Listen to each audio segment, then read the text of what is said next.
Well, yeah, that's half the battle, and it just getting well, staying consistent with it, posting so that people see you. There's loads of different stuff. Like right now, everyone's chilling out 'cause it's Christmas. Yeah. So it's like I've noticed people posting don't normally post, stuff like that. Or they're doing a bit more, people doing offers, all that type of thing. Business gets dry, so it goes in peaks and troughs.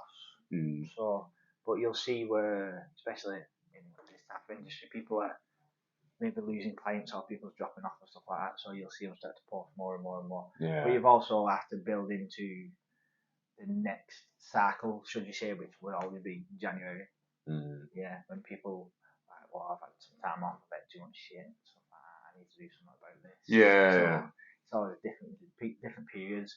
You always see it just before summer as well, in your April, May, and then you'll always get your panickers in June who's booked an holiday for July, August. Like, oh shit, I better do something here.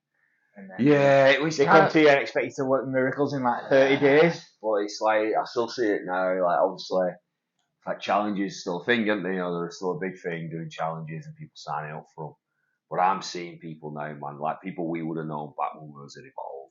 And you see them and you're like, wow.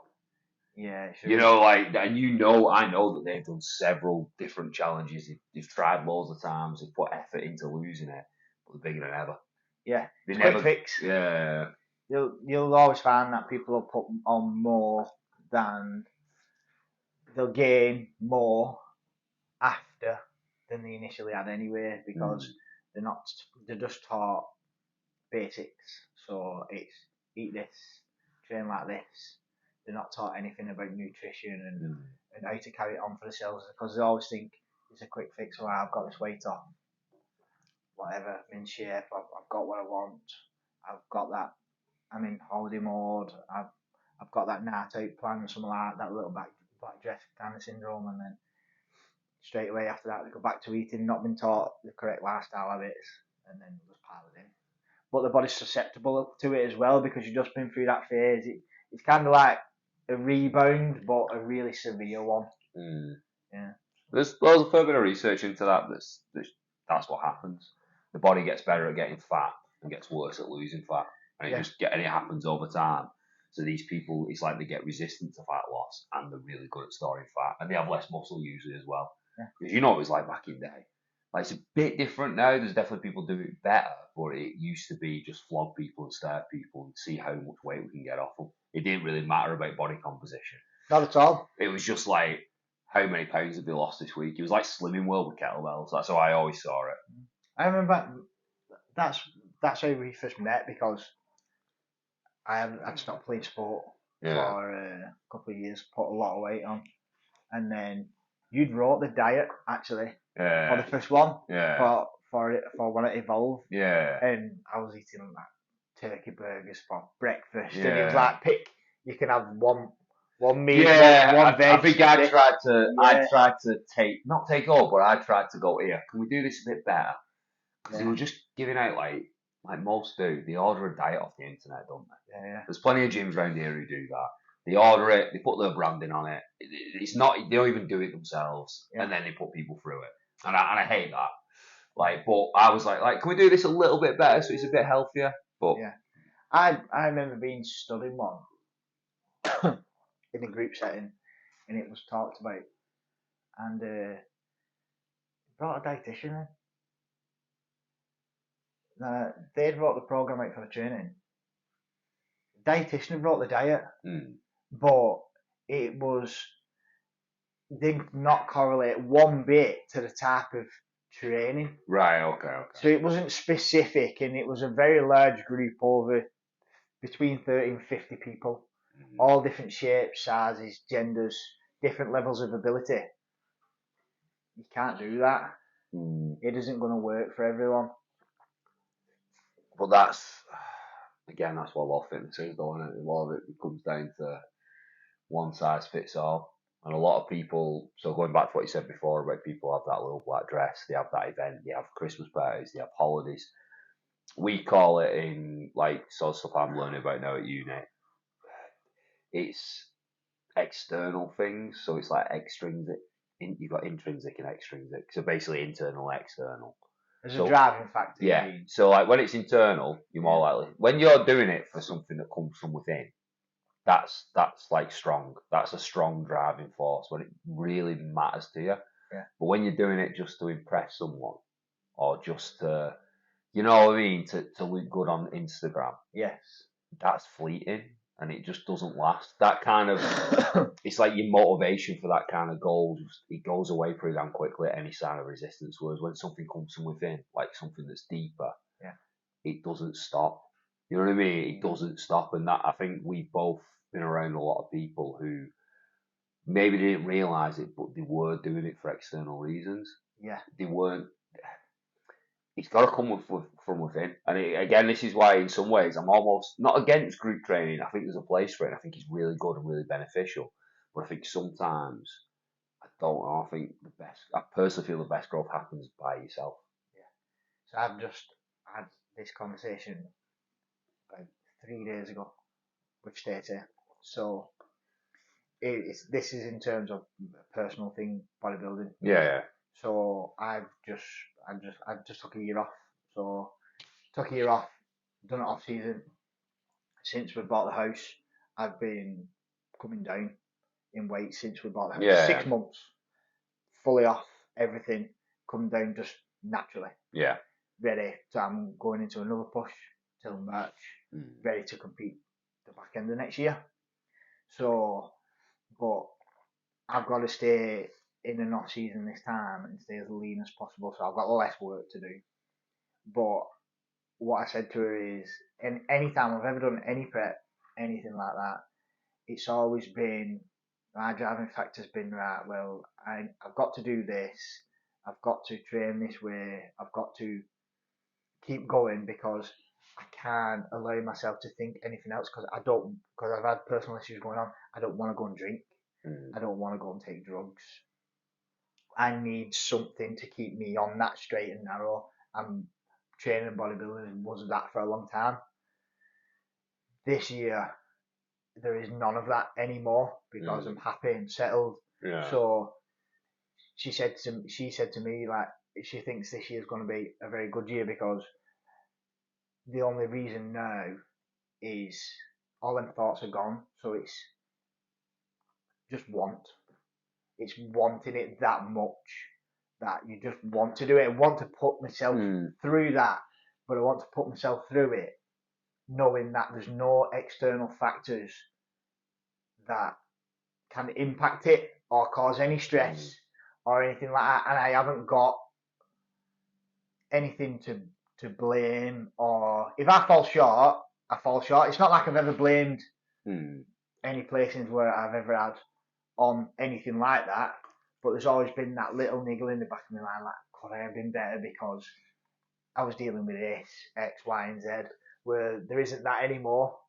So it's just a constant of, if I give this everything from the start of this next off season, I don't put a foot wrong, and then I go all the way through all my prep, not putting a foot wrong, and I know for a fact that I couldn't have done anything more or give anything more, then the outcome's the outcome, and I know that I've given everything I could. It's as simple as that.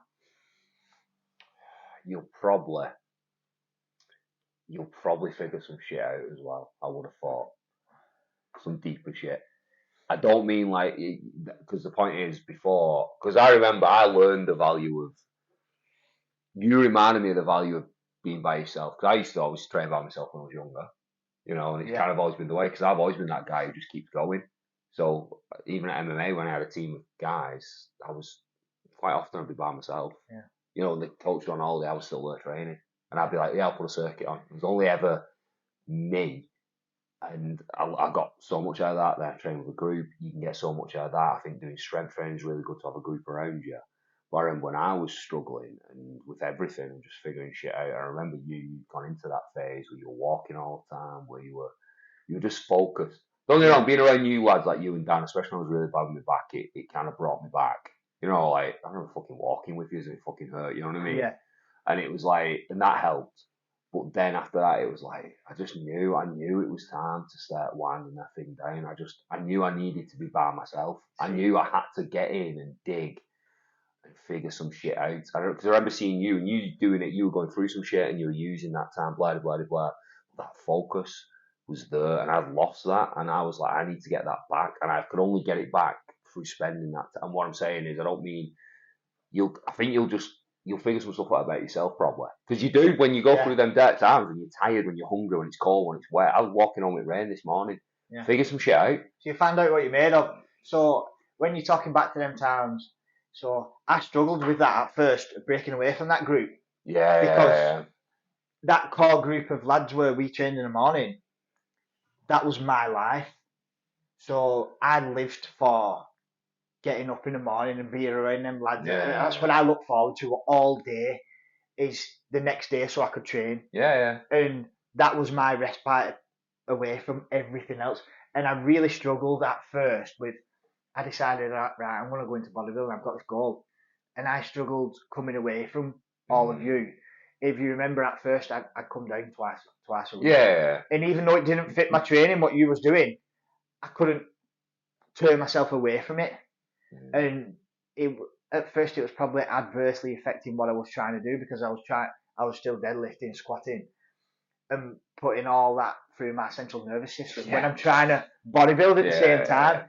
So it comes to a point where it's like, as much as I don't want to stop training with these lads, I have to. And now I was told for like, it went on for well over 3 months. I know it did. Yeah. Until I was like, if you're gonna do this, you've got to walk away. You really have, and you've got to start focusing on yourself. And it was a really difficult period for me. That. It upset me a lot, but it kind of helped me transition with the other stuff that was going on as well, and then to focus on myself. I remember the first time I saw you on a Saturday morning like that. It was outside that pub. What's it called? Is it like Whitesmith? That. And I just seen you, and it's like, we've been friends for a long time. It's just, we didn't really stop and talk even that much that morning, and it was like that every Saturday morning. I'm still doing that now. But I think 3-4 years on. Yeah, I think we were just both focused on the time you were doing I was I going to work as a something like that. I was probably on my way to the gym. Was I walking Aspel? No, he was coming from Standish, so he was. But I think he was going to Maitland Park then. Right. Okay. God knows. I've been that many different units. It's like, walking, man. Like, people undervalue it, but like I keep going on about it. It helps me figure some shit out. I think it's good for you, but for me, it's just that. Like this morning, right? So I walked in, so when I get here, I'm warm and I'm ready, and I get some shit done. But then, I'm done. I'm knackered. I'm loads of plyometrics. I'm gonna walk home in that rain. I'm walking through puddles with fucking pumps on. You're like, well, this is where it's only an hour. It's not that bad, but it's tough, and I don't know. You kind of battling with yourself. You're battling with yourself and you're thinking and you're processing stuff. But for me, something about being physically exhausted from a load of walking, a load of training. And for me, it just gets rid of some of that fucking noise in my head. It's like today, I've done it deliberately. I deliberately came here, so I walked, 3 whatever miles it is to get here. Been here for a couple of hours, then done it back. Absolutely, my legs are killing me because I did loads of plyos. I've not done as much of that, but it feels great. But it's because I wanted to be decompressed for this. Because if I don't, I'm a lunatic. If I don't train for like a day or do some sort of activity, I can't. I'm just not the same. Yeah, I can't cope with it because my brain's 100 mile an hour all the time. Everything, whether it be my day job. Well, training first thing before I even start anything. That's like 4 hours before my day job even starts, and then it's my day job, and then in between there's coaching clients, and then there's different businesses when I get home to work through, and I'm constantly thinking, have I done this, have I done this, have I done this, have I done this, and my steps there, is my food there, is everything there. So when I go walking, all that, it's just like the noise is shut off. Yeah. It's gone then. But it's very undervalued. It's very low intensity. It's not that harsh on the body, but it's very productive. Especially for dieting. Yeah, especially for dieting and fat loss. It's very, very I love it when I'm fucking hungry as well. When I'm hungry, I'm walking. especially when I'm dieting hard and I'm like living off eggs and meat, you know, like dead simple food. Like sometimes I'm at uni, I'll go for a walk around, I'll just go to that Morrison's, you know, they have the salad bar, fill it with fucking eggs. Yeah. Like lady looks at me like, what's this guy doing? But I just eat eggs because I like that. It's that stoicism thing, you know, just not punishing yourself, but just getting by off less and being, you know, living simple life for a bit, you know. Yeah. Feeling hungry, feeling tired. I think there's something about those things that like teach you lessons. It's kind of being able to put yourself in that place and push and go to some depths that you've never been to before, and seeing whether you can actually handle that mentally, physically. I remember I've been in some places on preps that I've probably gone too far than what I should have. I remember walking at one point, still trying to finish my steps off for the day. I walk with Stacey and she was carrying me, holding me up, and she's like, "You shouldn't be doing this," and I'm like, "It's fucking gotta be. It's gotta be done. It's gotta be done." And she's obviously she was a personal trainer for a long time before she did online coaching. Yeah. And she knows that everything I'm doing there is fucking wrong. I know it's wrong, but in that frame of mind, it's just push. Can't switch off. And I'm not taking no for an answer there, and I'm still gonna go whether she helps me or not. But it's that trade-off where does she put a foot down and like, no, fuck off, and risk my head coming completely off during a prep, or does she just satiate what I want to do in that moment in time, but help me realise why I'm doing it and pull it, and like, right, this is enough now. We need to go home here. You're gonna have to calm down, chill out. You need some rest, and that's half the battle really. You've got to know when to push and when to pull back. Yeah, I've like this month is December, so I'm cutting myself a little bit of slack because I know in January I'm like pushing it. Yeah. Like in January I'm planning on like, you know, one of the things I want to do for ages is, you know, okay, can I do a marathon and deadlift something heavy on the same day? So probably going to do that. So I'm training for that now. I'm rucking and I'm coming here training. So that'll turn into me running in and then lifting some plyos and then probably rucking back. You know, that's how it's going to become. So I'm going to be doing that, but I'm also going to push the diet because I want to get that bit leaner. You know, so I see some good stuff on myself. I'm like, right, let's push this a bit further now. But this month, it's Christmas, it's family time. I could feel I was getting a bit, you know, tired and that. So I'm just nourishing that and having some good meals with family and stuff. But at the same time, like me fucking off is probably like someone's best ever meal. You know, like, you know what I mean? Yeah. Like tonight I'm doing like, I've got a nice sourdough, I've got a brisket in pressure cooker, I'm going to do like brisket butties and shit like that. You know what I mean? So it's like, that is still a good meal, good food and stuff. And, you know, the rest of the day I've ate like meat, mostly. You know, I had some cottage pie for breakfast actually last over. Yeah. I saw a couple of weeks ago that he was deadlifting again. Yeah. Well, I've just been throwing it in here and there. So I've done about 4 heavy sessions this year. Since, like, obviously coming back from the op and everything. Just felt good. You know, I had a few days, like, I mean, one of them felt a bit shitty, one of them felt okay. Seen it, as the next thing I was going to say was that it's critical as ever. I only post like, that was fucking shit. Yeah. It felt shit. Yeah. But yeah, they feel shit. It just is what it is. It doesn't always feel good, but then it was just one day I was like, oh, I felt fucking good that, you know, pulled back a 180. Oh, that feels good. Let's see if, you know, it's like, see if 2's there. I think I did 190 first, I can't remember, but I was like, let's see if 2's there. You know, like 2's that number, and it's like, oh, there it is. It's nice. I felt okay. I've not pushed it since, and I'll probably, I don't know, maybe before Christmas I might do another session. I'll see what I'm feeling. I'm dead intuitive with it at the minute because that, again, that pressure's gone. So I am doing it like, and I'm also not thinking week to week. I'm not thinking I'm going to cram all this in a week. Yeah. I'm thinking, how am I progressing? Okay, have I progressed this year? And I look and I think my plyos are better. This knee's like well better than it was. I'm looking at that stuff. I'm making gains consistent. My mobility's well better. My muscles looking better. My body shape's changing a little bit. You know, it's like, yeah, that's what I'm focusing on. I'm not focusing on, I've got to cram all this into this fucking set 7 days. You know, like, I've got to run, I've got to deadlift, I've got to do plyos, I've got to do stand-up privates, I've got to, you know, it's like... I've got to do 82%. Yeah. 4 sets at 10 reps.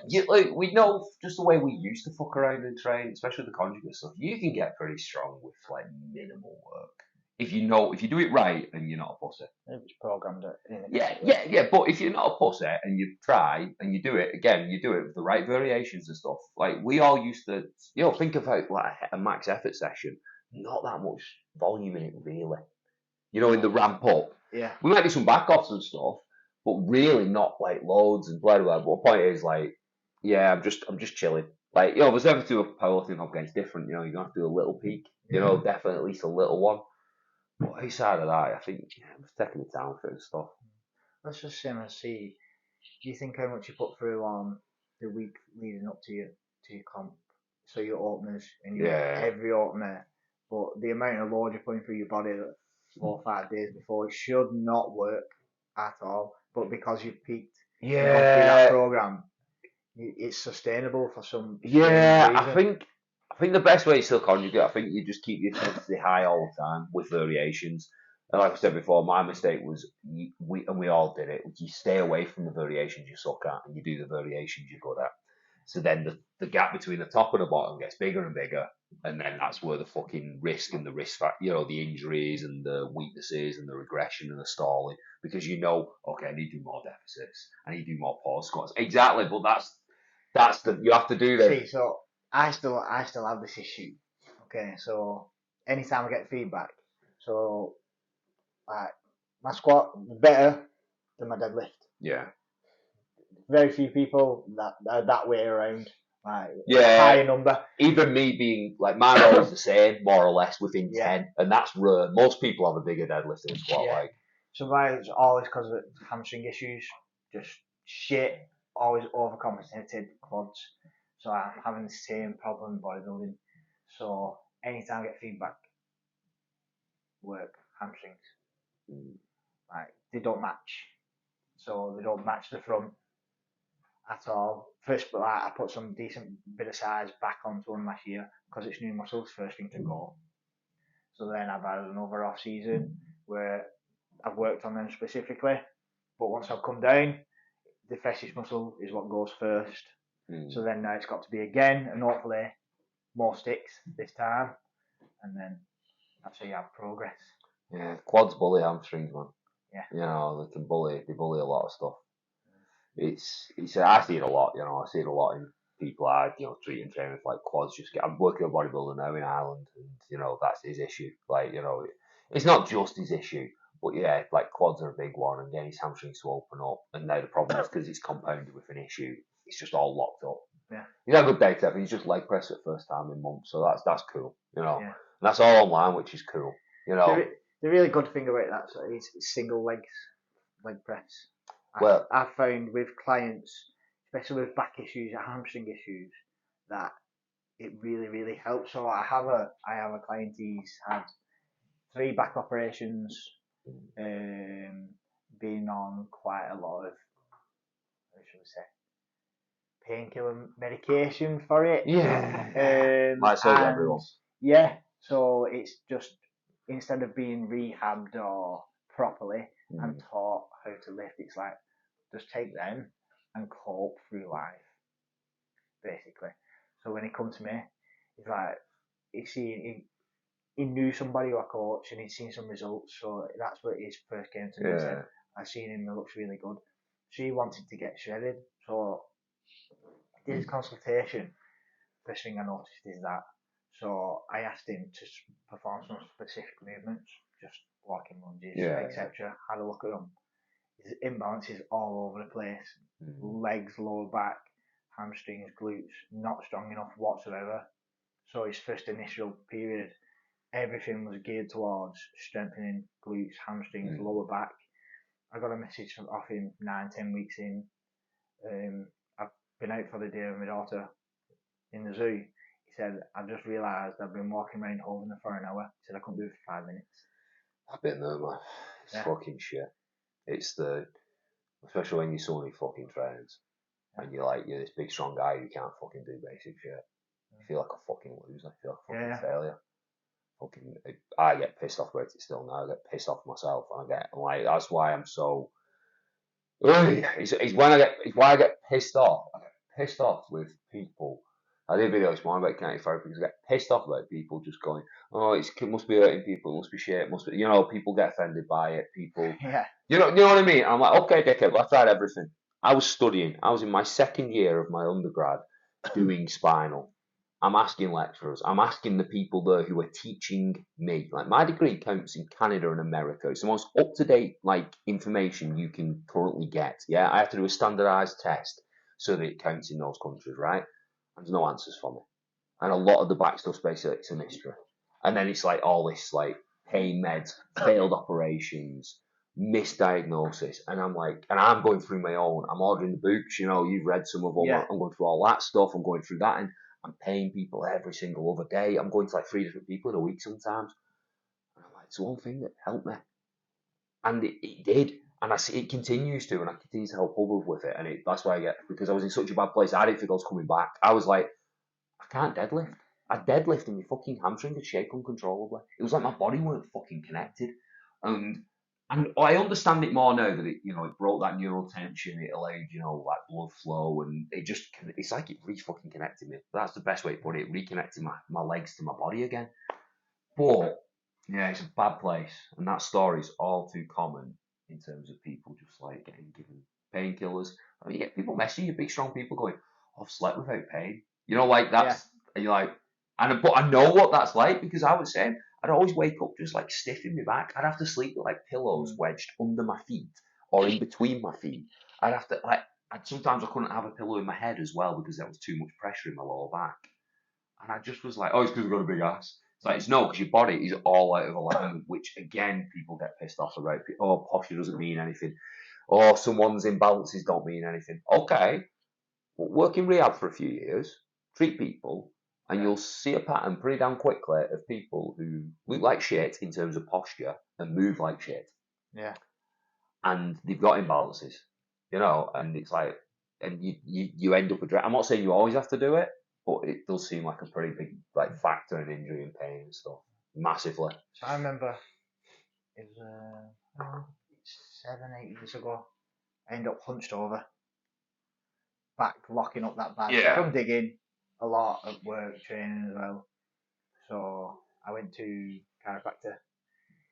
He put some in the microwave, put it on my back, and then put back a vibrating module on the back of my back, and then cracked me within 5 minutes. He's like, right, you're done. At least he warmed it up. Yeah, charged me the earth, and I could not believe it. And I was like, oh my god! And he's like, yeah, you're gonna have to come back 4 or 5 times. Yeah. It's usually come back in 4 days. Yeah. You've just been in for 5 minutes. I said, at least your guy gives some foreplay. Yeah. My guy, this giant guy, just went straight in, and he still couldn't crack my back, and he was fucking massive. I've had some big guys who were trying to crack my back, and I was just so solid. People couldn't do it. Yeah.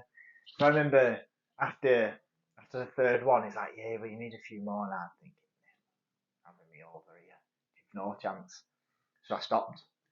And then I was fine for a couple of years. And then I ended up with not being able to deadlift for about a year when he was coaching me.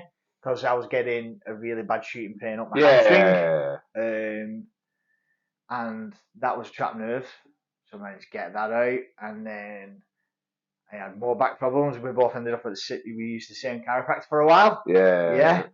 And then that got sorted out. And then obviously I started using you for that stuff after that. And that's when I took up bodybuilding. But once I moved over to Josh, quite a lot of my movements are single leg stuff, which has helped massively. And I think it's really underrated. Instead of just doing, everyone's like, oh, we'll just do compounds, old school stuff, bro shit, you need to do compounds to get big and this, but that stuff does work, but it will also cause you imbalances as well. Well, I'm all twisted from mixed gripping. Yeah. I'm literally contorted from it. I'm in the middle of still fixing that shit now. Because you're just like that all the time. It has an effect. If you do that, how many years are we deadlifting for? Rep after rep after. I only had one squat rack. So it was either deadlifts or barbell complex. That was the options. So every other day we were deadlifting or doing deadlift ladders. every one of them doing like that. If you don't think that's going to make a difference, it fucking is. Yeah. I do grip now, like, but it's, yeah, there's a lot of ways to build muscle, isn't there? There's a lot of ways, like. I was 2 minutes away from being cut open for an imbalance Oh, in yeah. my back from bench pressing Yeah. and continuously bench pressing and messing my shoulder. And if the surgeon hadn't seen it when he did, because he made me stand against the door, Yeah. maybe do some simple movements and he could see that it was just scapular retraction. That wasn't happening.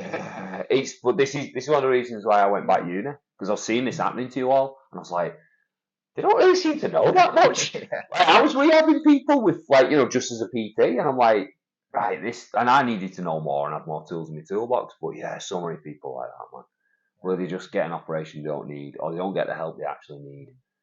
Look, I've not had a problem with that since, and all I got was injection in my shoulder. It's been perfectly fine.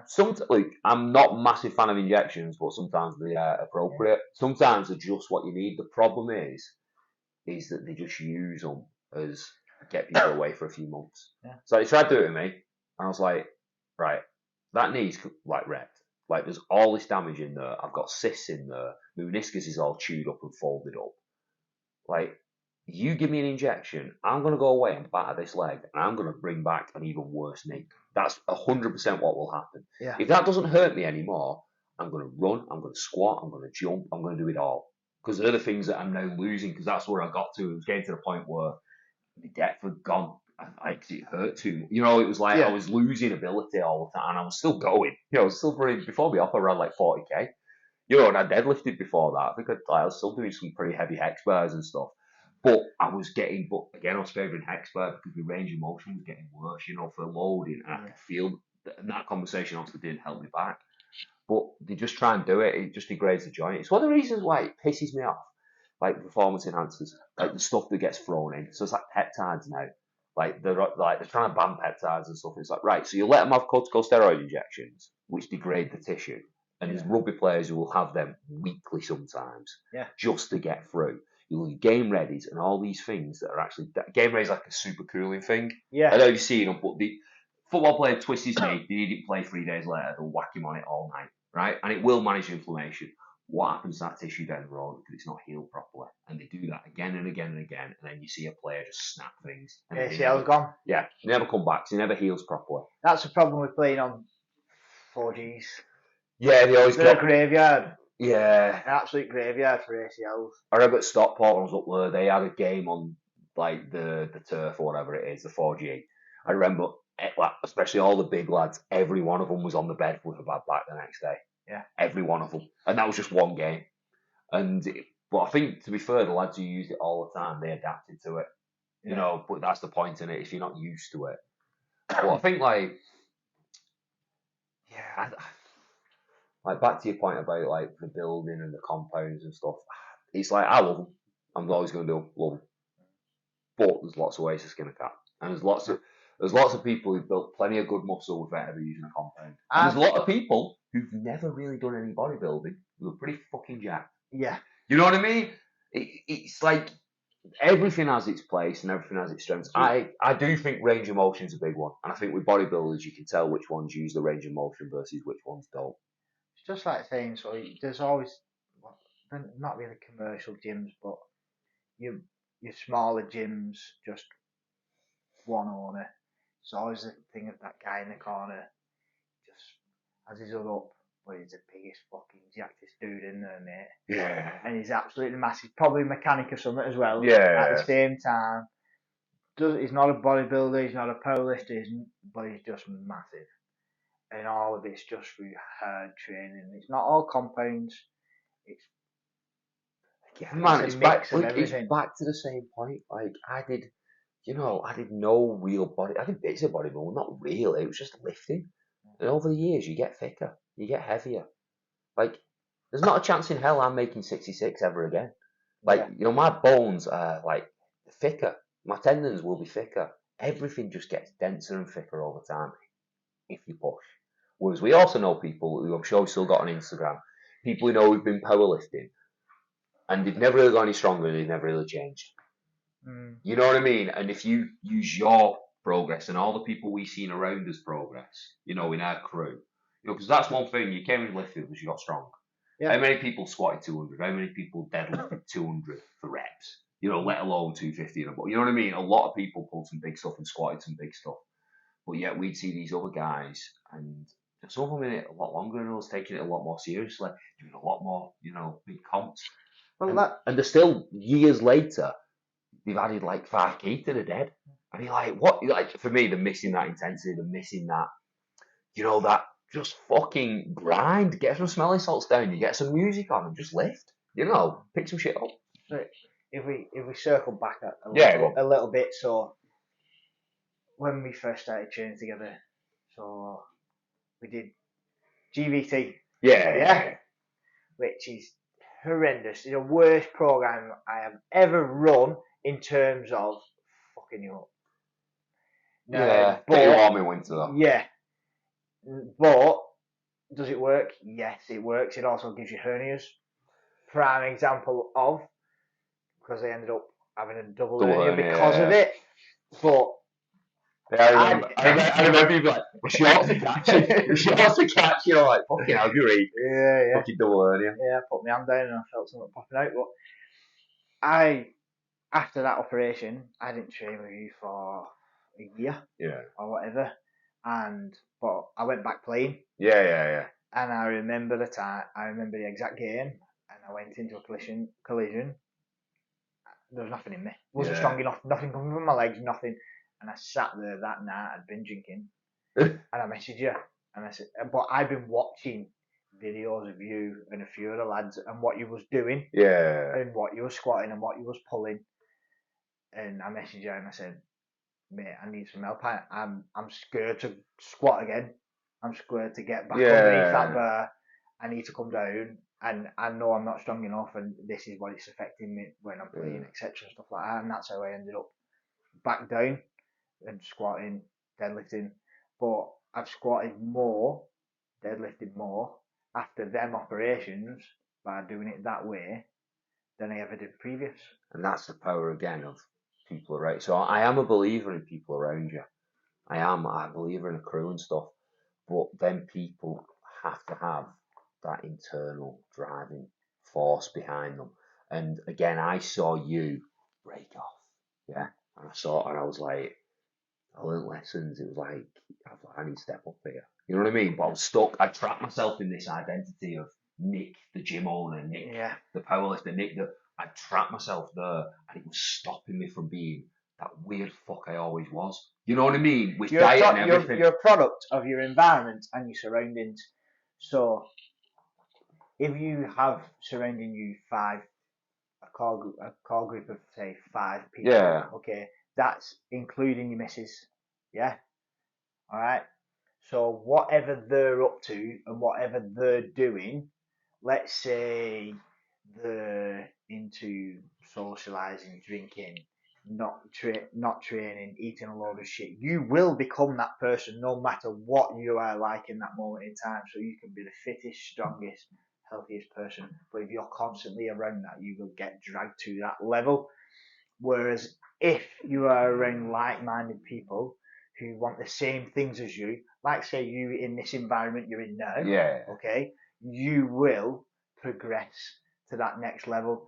And you will always find that people will tail off, you will lose friends, you will outgrow them. Yeah, I think, like you said, you'll either get pulled back towards it, or you'll pull away. Yeah. And that's what I'd done already. The problem I had is I didn't create a space and invited people to it. Can't pull away from that. And it's not saying I wanted to pull away from those people. I did. I loved them. But I had only so much time and so much energy, and it was killing me. Yeah. Because there's only so many times you can hear someone moan about the results they're not getting when they've been on the piss all weekend. There's only so many times you can listen to someone moan about how busy they are, moan about how they haven't got time to do this. Look, there's only so many times I can, because I'm going, and I'm this understanding guy, and I've tried to be, I really have, but I'm not, because I'm a fucking nut job. So when I think back, I haven't not trained. I can't remember when I didn't train. I have no recollection. I have no comprehension of something's going to stop me training, because I train because it makes me a better person, a better father, a better partner. Like, you know the shit we've been through with Nicola and Daisy, in and out of hospital, while trying to finish a degree, while trying to keep the gym going, while going through my own shit. And if I hadn't have trained, my head would have fell off. But you know what I did?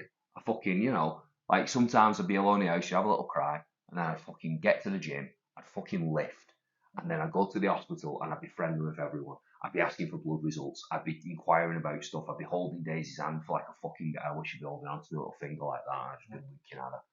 But if I hadn't trained, I'm not saying that strength wouldn't be able to fuck me out. Yeah. But again, I have no comprehension really. I'm saying I understand, but you're telling me you're fucking unhappy, and I'm giving you a path to get there. You know, it's like, so it's, after a while, it's like you lose respect for those people. It's not nasty. It's just the way it is. It's just the way I work, and I've realised this. It's like I respect you as a client because you graft, you take accountability, but I respect you as a coach as well. You know what I mean? That's why I came to you and I was like, I want to cut down. I need someone to help me. So I came to you because I respected you. I've seen that discipline. That matters to me. Yeah. You could be the most technical coach ever, the most knowledgeable coach, but if you're fat, I'm not going to pay attention to you. If I see that you're lazy and I see weaknesses, if I see weaknesses in your personality, and I'm not saying I don't possess these, you know what I mean? I do. Everybody does. But I'm just saying, I'm going to look at you and and if I see you like that, maybe you're not being all you can be, I'm gonna lose a little bit of respect for you. You know what I mean? So it's important for me, a coach. I have to admire them, as well. Oh yeah, they have to inspire me, and I hope I do that for others as well. That's what you try to do. Well, the point is, it's again, a crew's really good, but it's like the individuals have got to be strong as well, and that's something I didn't do a good enough job of. I didn't foster that culture of building that independence in the individual, because there's only a couple of examples I can think of. Keanu's a good one. There's definitely others, you know what I mean? But I'm just thinking off the top of my head, people who've carried on. Yeah. There's a lot of people when I stop, they stop. And it's like, because it got to a point. I feel sad about it. It got to a point where you was carrying people. So we trained Saturday mornings, and me, you, Dan, usually. And Dan usually just sit and talk, and you'd be losing your head, not understanding why you're doing 14, 15 hours a day, trying to keep a facility open that, let's be honest, it weren't making you any money. No, right? No. Any money I made went back into it. Yeah. And you've got all these problems going on with Nick, Daisy, the kids, and you're sacrificing yourself as a father, as a partner, for something that you're not getting that much back from. I never enjoyed it. Yeah. All them years of having a unit and having a gym, I thought about this. I talked to someone about it the other day. I never had them moments where apart from lockdown, and I went down and fucking threw axes in it and shit. But at that point, there was that much stress going on. I thought, well, I'm fucking paying for this bastard. I might as well use it. Exactly. You know what I mean? And it was like, and I told God, going back, man, I would have just opened that fucker and told them to go fuck themselves. I wish I had.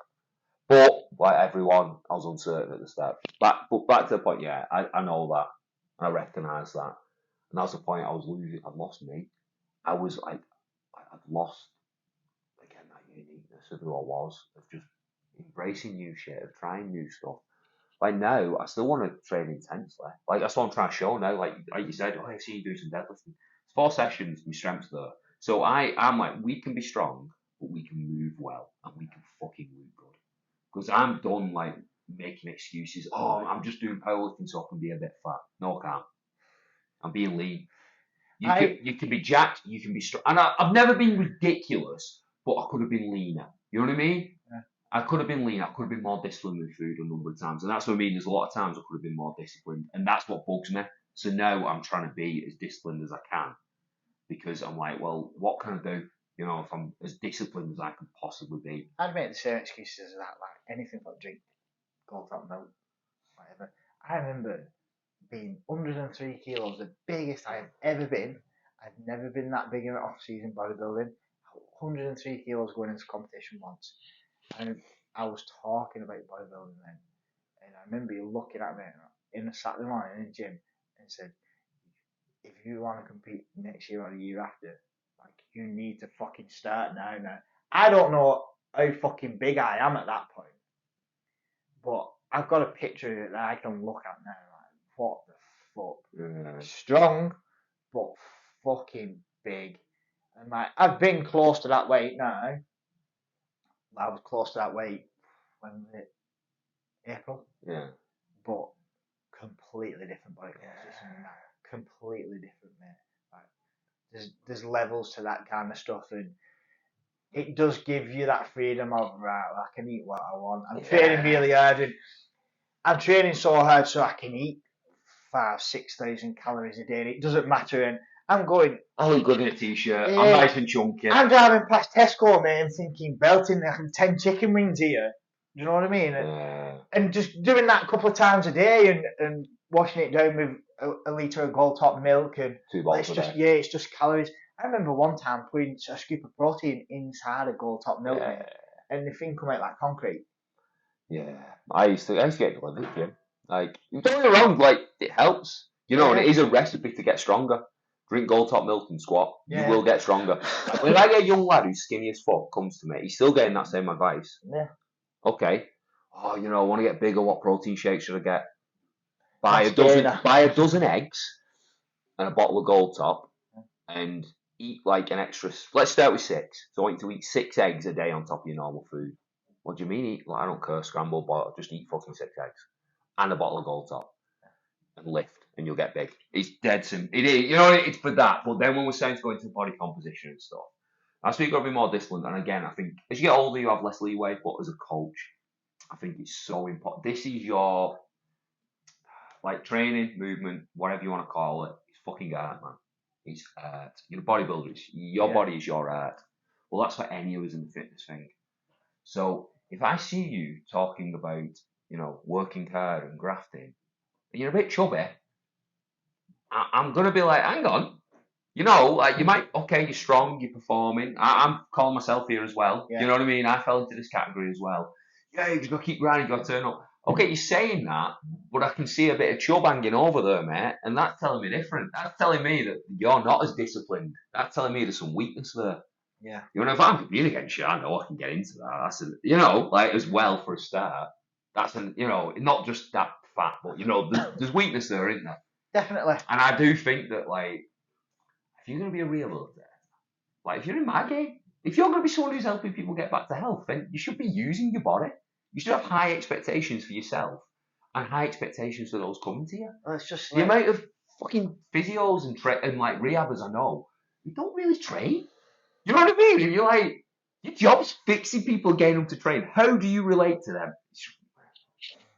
We both know plenty of examples of that kind of stuff, like a coach or a rehabilitator. We used to go to some of the same ones where you just think, I don't know how you do this, because you definitely don't practice what you preach.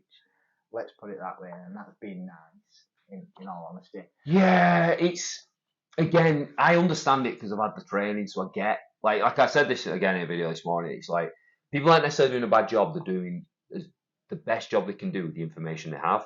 The problem is that what they've not done is carried on learning. So I'm still exploring movement and training. I'm still exploring research. I'm still exploring theories. I'm still trying to learn and get better, and I always will, because I recognise how shit I was a few years back and beyond that. So I'm like, well, I'm probably shit now. Good chance. I've got more, I've got more to learn. But a lot of people stop and they just go, right, this is my script. This is what I'm going to follow. So they go into private practice rather than NHS, but they still have a script that they follow. This is how we do things. And that's why I could never exist in somewhere like a clinic or an organisation or an NHS, because that's not me. I'd be sacked so quickly, because I just, like, yes, it's shit, I'm not doing that. Like, I want to do this. I won't be like that, but it'd drive me mad. Being in the wrong place drives me mad. My body won't let me have it. It's like my subconscious. If I'm in the wrong place, my subconscious is working in the background to get me out of it. It's happened in the last few places I've been on. Where it just like, how am I in this situation? I'm sat there at sauna, like, just thinking, just going, have you done this, you fucking lunatic? Contemplating. Yeah, like, have you like, Because you're in this position now where you've got to make a decision, and it's like you kind of know you needed to make this decision, but you've been avoiding it, and now you've got no choice but to make it. Like whether it be leaving a place. And I've not always done it in the right circumstances. I've always I've maybe not faced it. Like closing the gym, I needed to do it. I waited for a reason to do it. Should have been done 6 to 12 months. I probably should have. I should have done it. I should have. What I realised over lockdown when I had that time with family and stuff, and that it was almost like a reset. I realised, what are you doing? But it took me another couple of years to let it go. You know what I mean? To realise, to actually accept that. Plus, I went through the fucking injury minute as well, because it felt good to be back around everyone, so that kind of numbed it a bit. But really, that weren't the way forward. So you can spread yourself too thin. So I had a similar problem with like my day job. Yeah. I'd always work weekends, work calls, stuff like that, and then not spending that time. So a big goal for me was I need to get out of that. I need my weekends, so I need that time to spend with Stacey, spend doing things with the kids, whatever. So it used to be driven by I need to earn as much money as possible. Yeah. I work these weekends, they're good earners for me. I can keep doing this. I've worked 1 or 2 a month, which then you're ending up with a week's wage from working a weekend, stuff like that. I'm not giving this up. But since I started doing it, life improves so much because you need that downtime. You need that downtime to decompress. Otherwise, you spread yourself too thin, and you will just end up burning out completely. Yeah.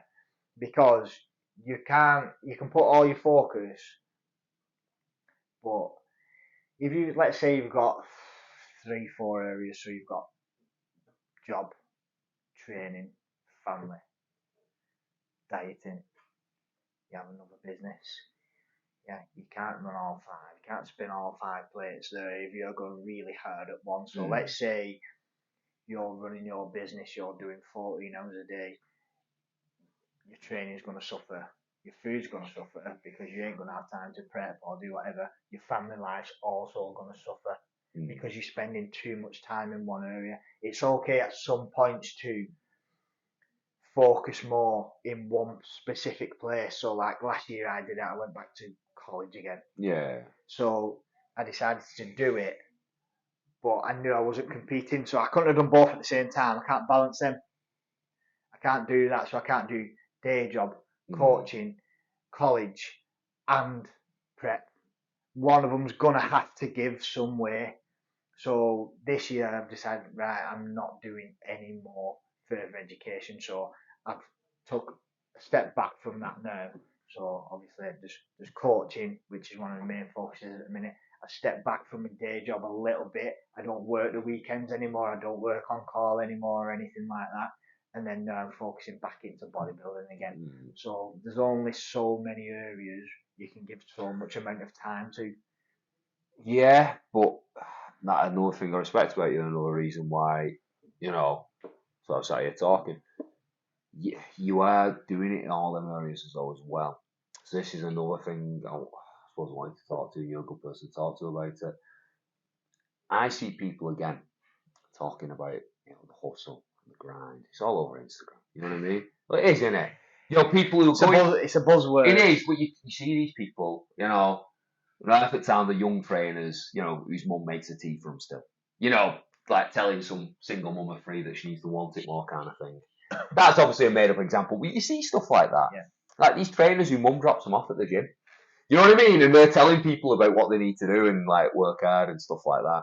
But I see people talking about it. I see them putting on these big displays and being disciplined and doing this and doing that. And I'm a massive fan. I love Jocko's book, Discipline Equals Freedom. Yeah. It fucking does. Extreme Ownership's another, amazing. It's an amazing book, and it's something like I talked about. That's what I've tried to do. I've tried to find my own fault in all the things in my past. I'm still working through it, but even from being bullied, even from being people who've done me wrong in business, I find my fault in it. I take ownership of that and I try to improve. That's what I try and do. But my point is, there's a lot more to being a complete man than just the gym. Now, the gym is a valuable part of it. It's something that will give you more energy for other aspects. It will teach you lessons that will transfer to all the others. But again, when I'm looking at like a coach or I'm looking at, let's say, a peer, I'm looking at what's going on in the rest of your life as well. I'm not judging you just by this performance.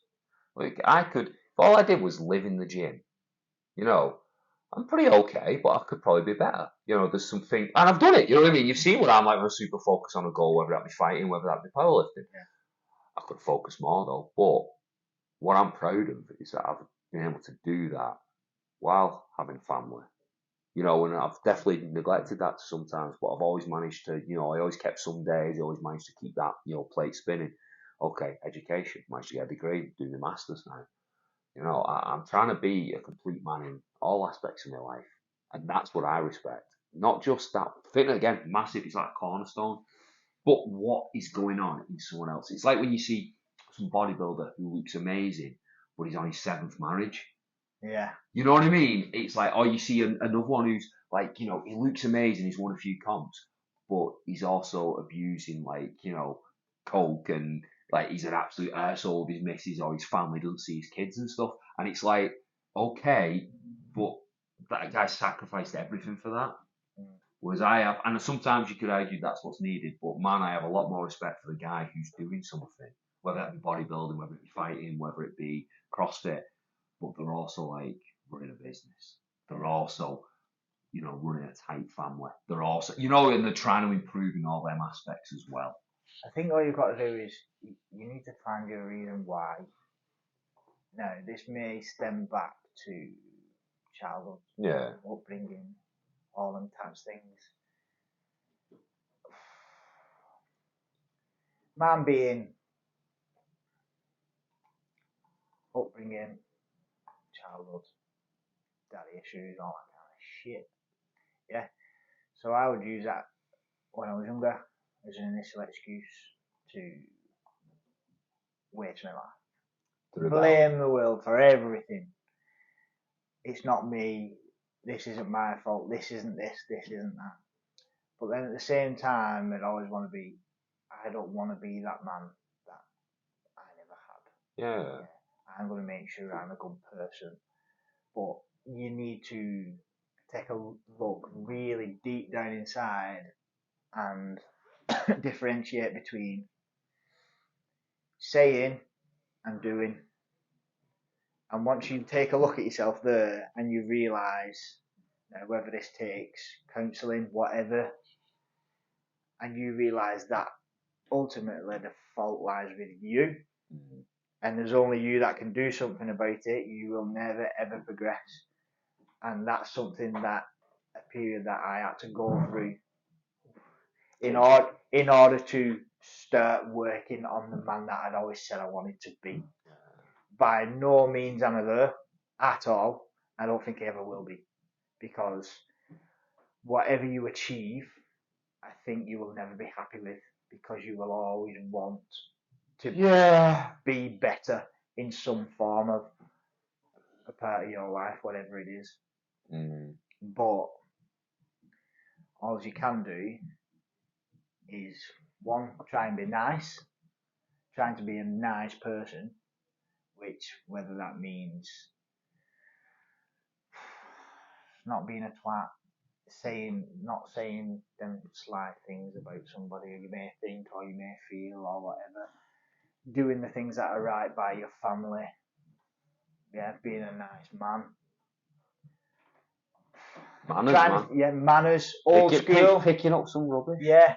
You see some rubbish. I have a massive thing about that. I cannot stand litter and that stuff. Now, when I was young, I used to do that shit all the time. Yeah.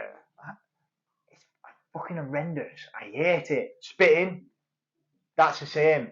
Like, you're a dirty bastard. Do you know what I mean? But I probably used to do them things when I was in my 20s, or if I'd gone out and I'd get something to eat on me, I'd chuck it on the floor, and like, I think there's nothing more disgusting than that, and I'm disgusted with myself that I used to do them things. Like, I cannot stand anything at all like that. And I think you get that through maturity as well.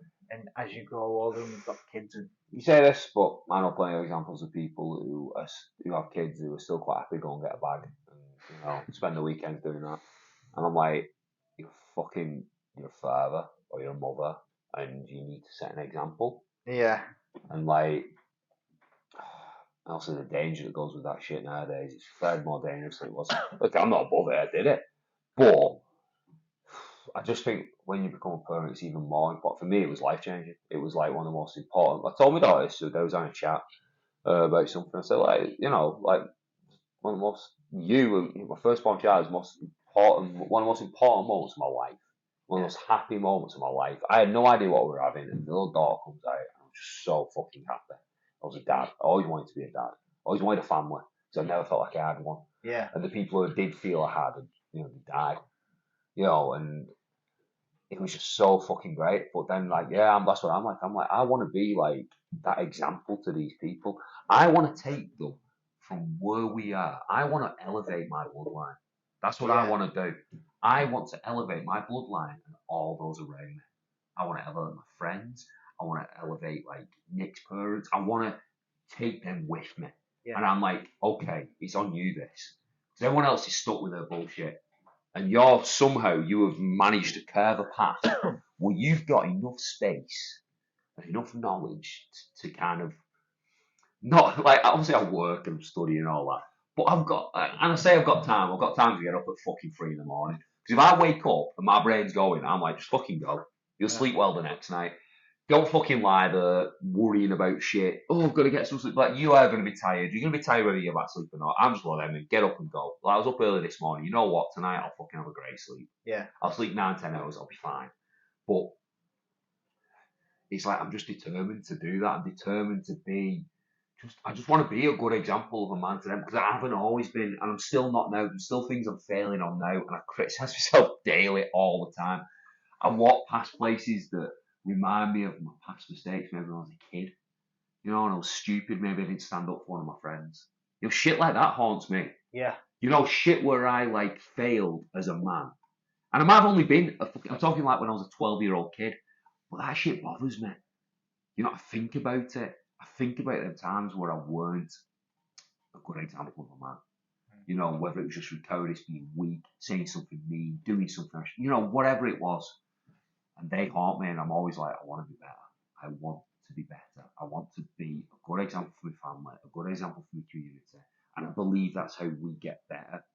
Like, as a community, as a town, as the Northwest, we need good men setting good examples of what a man should be.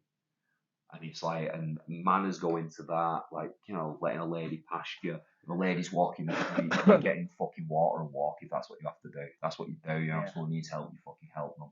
Like, if you see someone like that, I imagine you're like this as well. If you see someone like changing a tyre, I'll help them, If I see a tramp who is sat there and I've got the time, I'll have a chat to them. I'll shake their hand. I'll talk to them as a human being, and I'll say what you're up to, and I'll try and give them a bit of a nudge. I just think that's how we get better. I think that's how we all get better again, but it's about, I think you do it, we rise by lifting others. I'm a big believer in that. And you can lead the charge, but you can't carry people. You know what I mean? You can't drag them. Yeah. Because that's what I was trying to do. Whereas now I feel free. And I'm like, okay, I'm going to light this way. Right? Because I'm coming from where you are. I'm coming from a fucking shit place. I'm coming from no money. I'm coming from absolutely skint poor, using my paper round to buy my clothes. You know what I mean? I'm coming from that. Yeah. And I've navigated a path so far that's led me to an okay existence, but I'm planning to go a lot further, a fucking hell of a lot further. And I'm gonna like that way. That's what I'm gonna do. I'm a fucking lunatic. I'm embracing it. But I got that again. A lot of that came from like I saw you, I saw others, and I saw these people, and and I knew. And it's took me just ages to position myself. Like, now I'm in this place, and it's like, this is a cool place. Like you said, it's full of people who are going after it. It's full of people working hard. So it makes you want to work harder, And Terry's a lunatic, but in the nicest possible way. See, Terry's a prime example. See, I've known Terry since we were kids. Yeah. Now, Terry's a prime example of that stuff. He's worked his way up. Yeah. And we had a good chat about it one day. Like, he's a fucking cool one. You know his story? Yeah. Oh yeah, he's honestly, Like, it's, you know, like, you just get on with people. Yeah. And I like, basically, like, he's definitely got a glimmer of crazy. I have. Yeah. You know what I mean? And like, it's always there in driven people that there's got to be, there's that little bit of like the unchained, unbalanced, unhinged, a little bit in some way. That's what allows them to be able to go to the places that they can go to. like, you don't put yourself through a bodybuilding prep without being a bit tapped in and having some strength. You don't get under a 250 kilo squat without, like, he can snap your back in half. You know, you don't do that without having a little something. The problem is that some people it consumes them. Yeah. So you've got to learn to work with it. You've got to learn to channel it, and that's my point. You can't just have this training box and this fitness box. It's so important. And again, I respect you a lot more if you're in shape. A lot more as a person. Doesn't mean I haven't got empathy for you. Doesn't mean I haven't got understanding. But there's something I respect about it. But there's a lot to it. There's a lot of other things like in life and being a man and being a person that are important. But yeah, I'm gonna fuck your audio. no, because if you notice, I recorded one with Terry the other day where it was like the music was blasting in, you'll still get it. Yeah. You'll just get a little, got a bit of background music. But no, it's just cool. I've watched Chris Williamson. You ever watch his podcast? He does some good ones. No, I don't know who it is. He's a British lad. He used to run nightclubs and stuff. Good story. He's been on Joe Rogan, but he's got his own, and he spends all his money on production, makes them beautiful. Well, he's had, like Jordan Peterson, but he's had a few bodybuilders. You've had Chris Bumstead on recently. Yeah. He's had a couple on. He's really good at, asking questions. Goggins has been on there. And it's like he was talking to someone, he said there's like this awkward phase where you go through growth. And we've been there, both of us at different stages.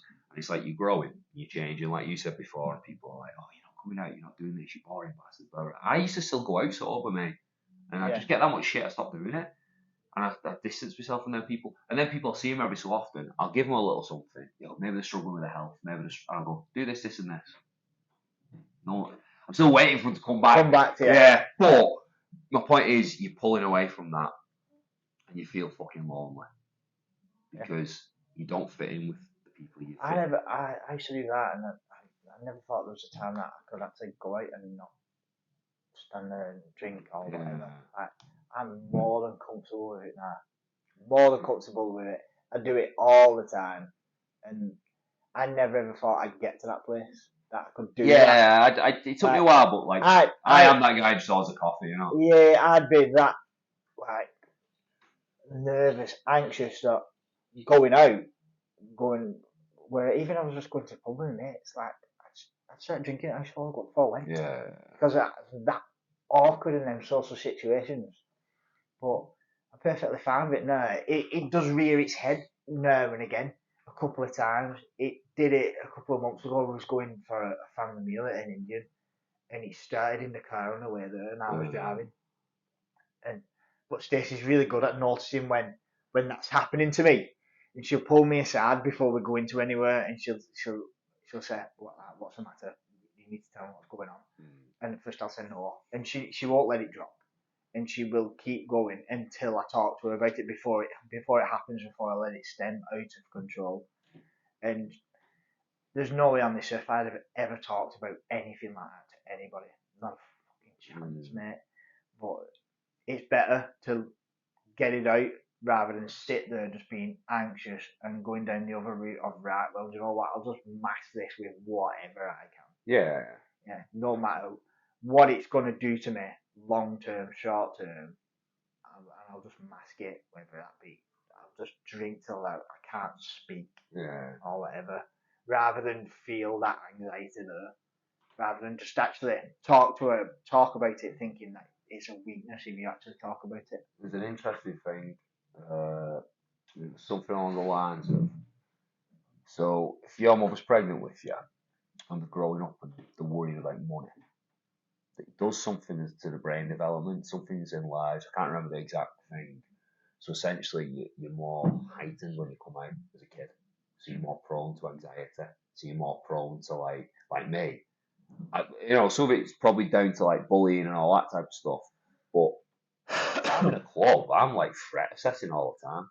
I know who like the dodgy fuckers are. Oh, yeah. I know the ones who are looking for trouble. I know where bottles are. I know where the exit is. I know where things that are potential weapons are. That is how my mind works. Like, and I see a dodgy fella and I'm walking with my kids. The first thing I do is I look around where they're going, and I'm like, what can I use to kill this guy? That's like no, but I know it sounds really daft, but that has happened since I was a kid.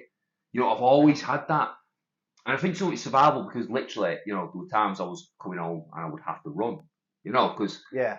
especially when I became a mosher. Yeah. Because it was like, moshers, Stars, you'd just be walking and a milkshake would come flying by, like, you're like, what the fuck? Someone out of a car launch at you.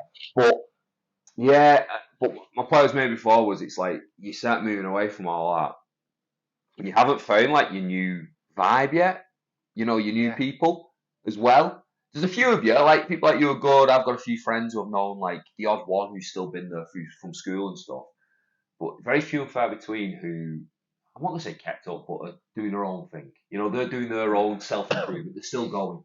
They're still trying to figure this thing out. They haven't just settled, you know. Yeah. So when you're like, you know, approaching 40 and you're still pushing and you're still trying to better yourself, there's not as many people like you around you. You know, and so it's like.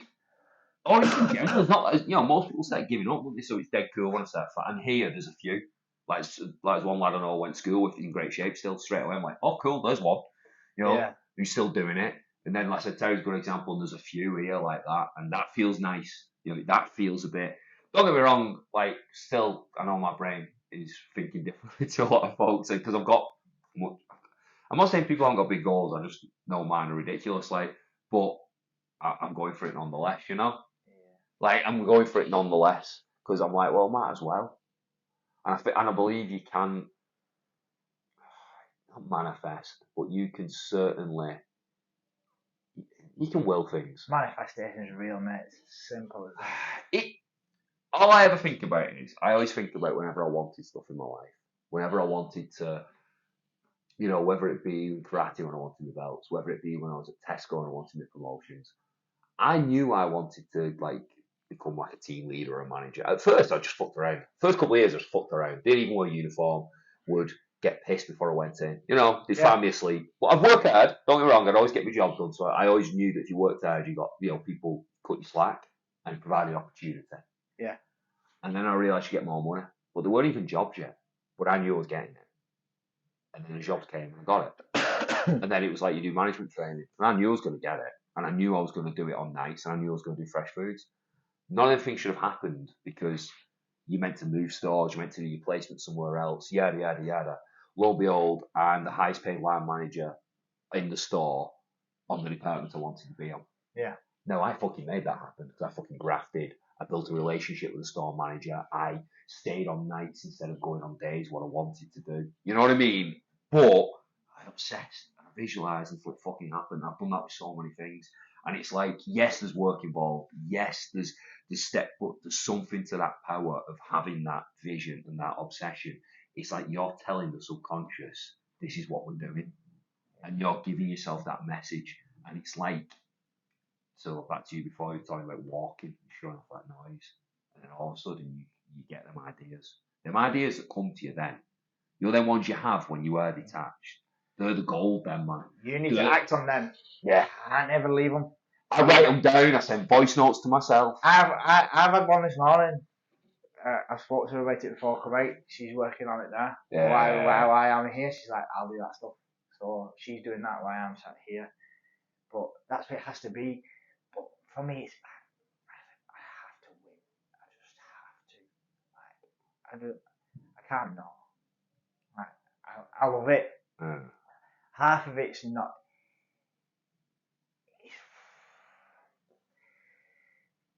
It's not even the win though. It's everything that goes with it. It's the process. It's everything evolved around it. It's just knowing that whether it can be training, be work, whatever. Just knowing that I will go to extraordinary lengths more than anybody else will do. Like let's say some lads who've worked with me, like I will be number one, right? I have to be, Yeah. and I will go to depths. Like I will continuously hammer away. Where they may do it for a day, couple of days, couple of weeks, but at some point you will break, and I fucking won't. Mate, I will never. I just won't break. Yeah, like they'll bring somebody in. Like my director done it to me a couple of times. He'll be like, "This lad will give you a run for your money." Okay, then, and I will take that personally, and then I have got to fucking crush them on numbers, on everything, on turnovers, a lot. I have to. It's not even about earning money for me. It's about the fact that I've got to show that you cannot beat me. Like you cannot break something that's fucking relentless. You can't beat it, mate. No. It's something that is relentless. It just keeps coming and coming and coming and coming. Like you will not beat that. It's as simple as that, and you just got to keep hammering away. It's when people think, "Oh, we're doing 400 meters." Like, no, we're doing 400 miles. Like, you thought we did 400 meters? Oh no. Like this is gonna go on for a while. Like I don't care if it takes me years. Like, but it's like, yeah, because you know what it's like. Look, I'm a believer in forgiveness. I'm a believer in taking ownership. But we all have motherfuckers who want to prove wrong. Like, I don't care if it takes me the rest of my life. There's like, I'll win. Like, you know, one way or another, I'm not gonna stop. I'm gonna keep going. Like, it's just there's no other way for me. Whatever I face, you've got to keep going. I'm the same now. Like, what I won't stop till I want to show up. Fucking no chance. No fucking chance on this earth. I'll stop until I win. Right. Best I've done is place third. I won't stop till I win. Yeah. I know for a fact I won't. Right. It doesn't matter how long it takes. It doesn't matter if I'm still 50 odd and I'm in the show on my own until I win. That's the way it'll be, and I will keep putting myself through that torture until that happens. Once that happens, whether or not I will be happy with that, I don't know. I probably won't. More than likely not, or more than likely I'll move on to something else. I'll move on to something else.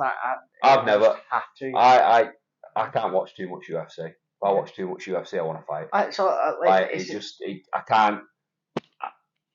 It's don't leave you, man. Let's say on the same thing. So the college stuff, things like that. So I've just done last year. I started getting emails now from college. These courses starting to okay. And I told myself when I was going through it last time, I was telling this like when I start saying again that I want to do this, tell me no, you don't like doing it. You haven't got the time. You don't like spending all Sundays just doing assignments. So please tell me to fuck off. No, I'm not allowed to do it.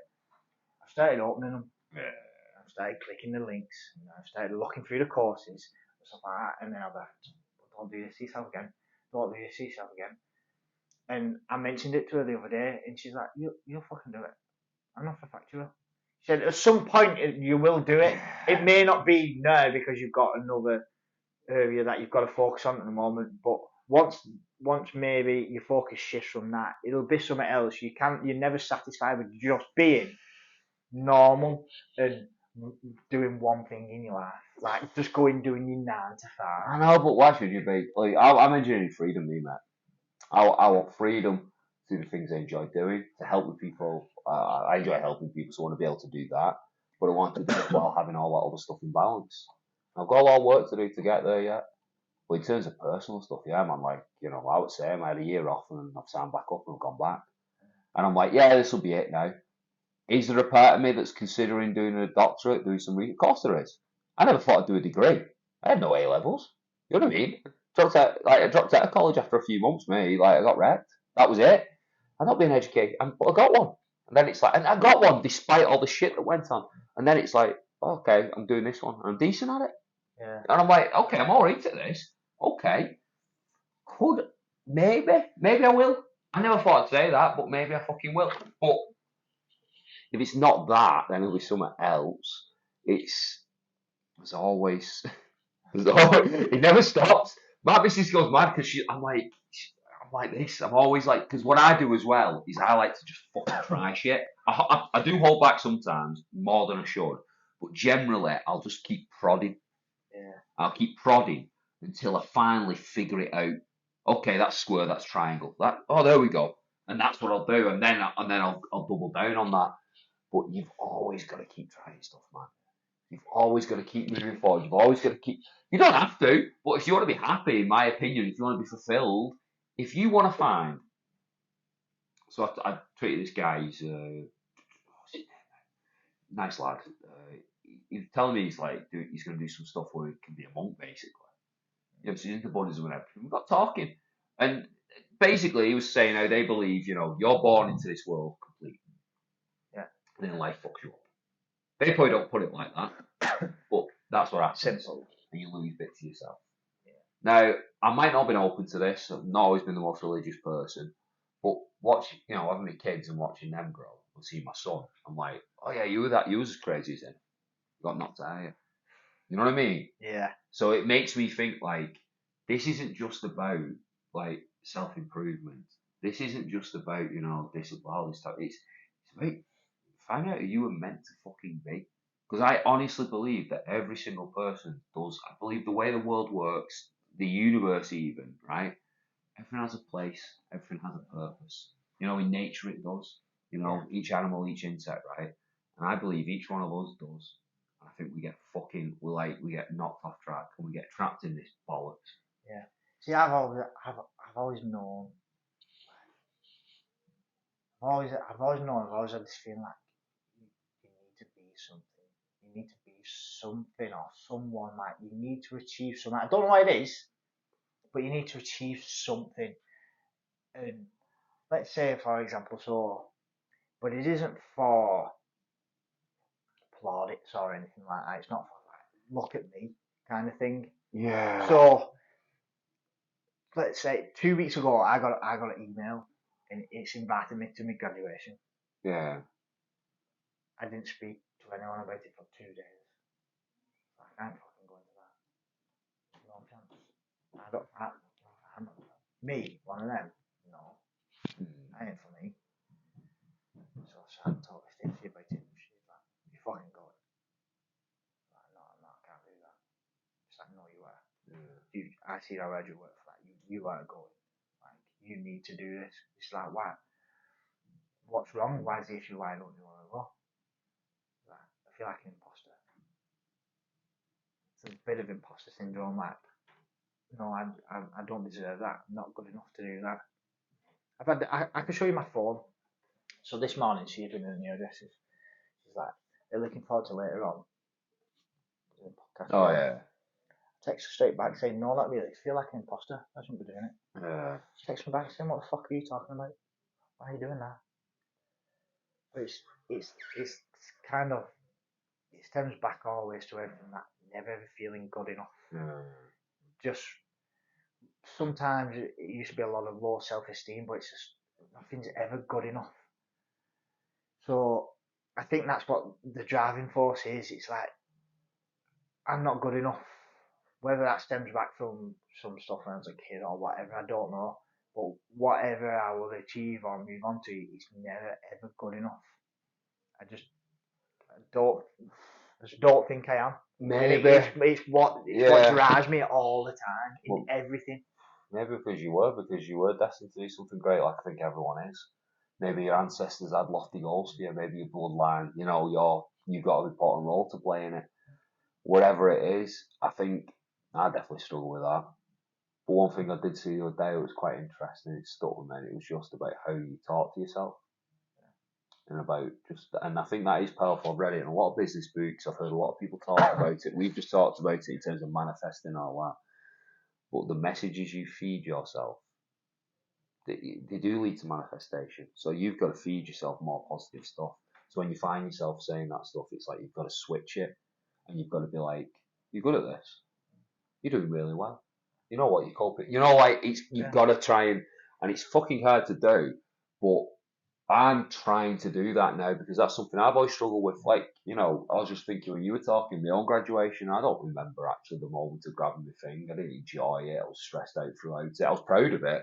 I'm so glad I've shared that with my family. I had my first fight and I won. I don't even remember the applause. I don't even remember any of that. Didn't mean jack shit to me. You know what I mean? Because I'm doing it because I've got this internal itch. You know what I mean? I'm trying to be the best version of me. I'm trying to get back to being me. And fighting was a necessary part of that. I guess lifting was. I guess being a manager was. Because that's what it feels like. It feels like I'm now drawing pieces and I'm pushing them. And then, like I was saying to you, you'll go through this thing, a few more things in order, and you might find yourself figuring some shit out. Because that's what this year's been for me. It's been feeling like I'm finally in the right place, doing exactly what I'm supposed to do. There's one thing I'm not doing with it anymore. Well, I used to do a lot. Self-sabotaging it. I used to do that a lot. Anything. I'd like, do you want something? I don't deserve this. So I self-sabotage it. If I look back on it, I realise that I have done that. Yeah. I'm trying to not do that stuff anymore. I'm trying to not self-sabotage anything that I'm achieving or never satisfied or don't feel good enough. Still some low self-esteem issues or them kind of things, but whatever I achieve personally, I don't feel good enough. The only thing that I do ever feel good on is where I'm seeing somebody else achieve something. So whether it's one of my clients, one of my friends, like Swift is a great example now at the minute. Like he's just gone through one hell of a tough time over the last 6 to 12 months, and that lad has worked his fucking ass off, right? And he's reaping the benefits of it now. But he's nowhere near satisfied with where his company is, where his business is going. But he deserves it more than anyone, because if you remember, we've been studying that unit in the morning, and he was top salesman in his field. But tell me he's losing his fucking job. Yeah. And he had nothing. He didn't know where he's gonna go. Yeah. And he couldn't understand why they're doing that to him. And he made it happen. Yeah. Well, again, being around yourself with work and being around him, that inspired me in a different way. Planted some pieces, But that's the thing, people don't. What is it they say? Oh, who was it? It was a football player who said it. It took him fucking 20 years to become an overnight success. Yeah. So people don't ever see. They don't ever see like we've both talked about. We know he's been off the radar. He's been not sleeping. He's been letting his bloody training and everything go. But it's for a purpose and it's for a goal, and it's like that's what people don't see. They don't see those cold mornings at 4 in the morning.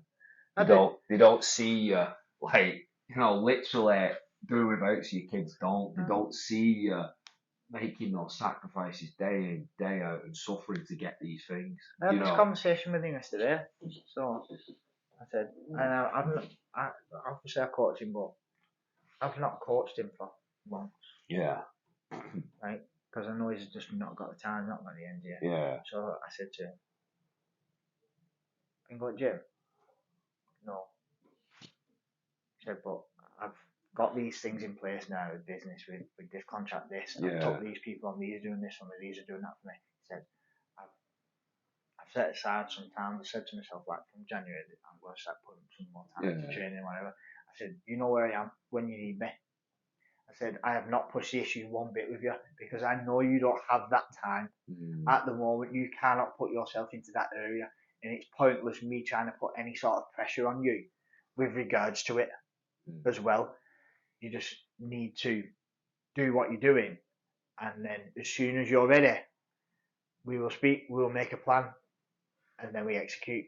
It's as simple as that. You can't, this is what we'll go back to earlier, you can't spread yourself too thin. No. Something has to give somewhere, otherwise it's burnout. Yeah. It's just, again, it's engineering that flex in your system.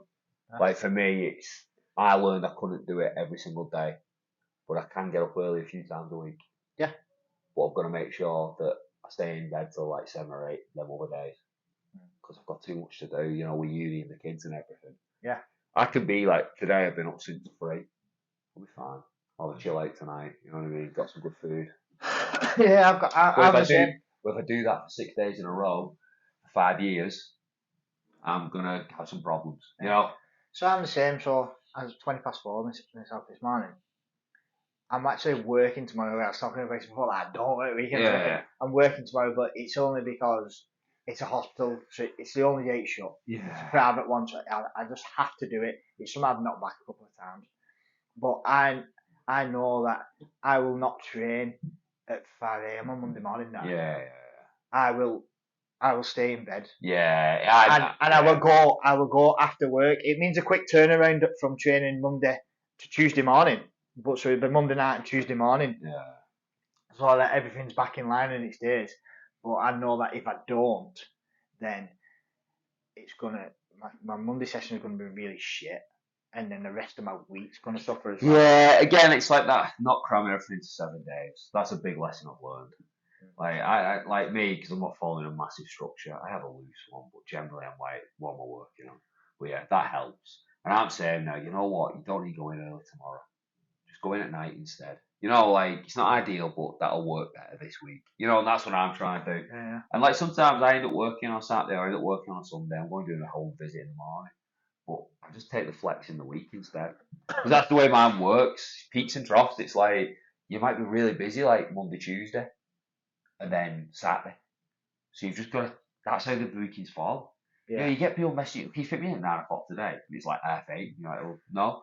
But, like, you know, I can do this. Like, you know, it's just the way it is. Some people think the world revolves around them, mate. Really, well, I think we've covered it for a bit, though. Yeah. We're both getting a bit restless, that right? I need a piss. Yeah.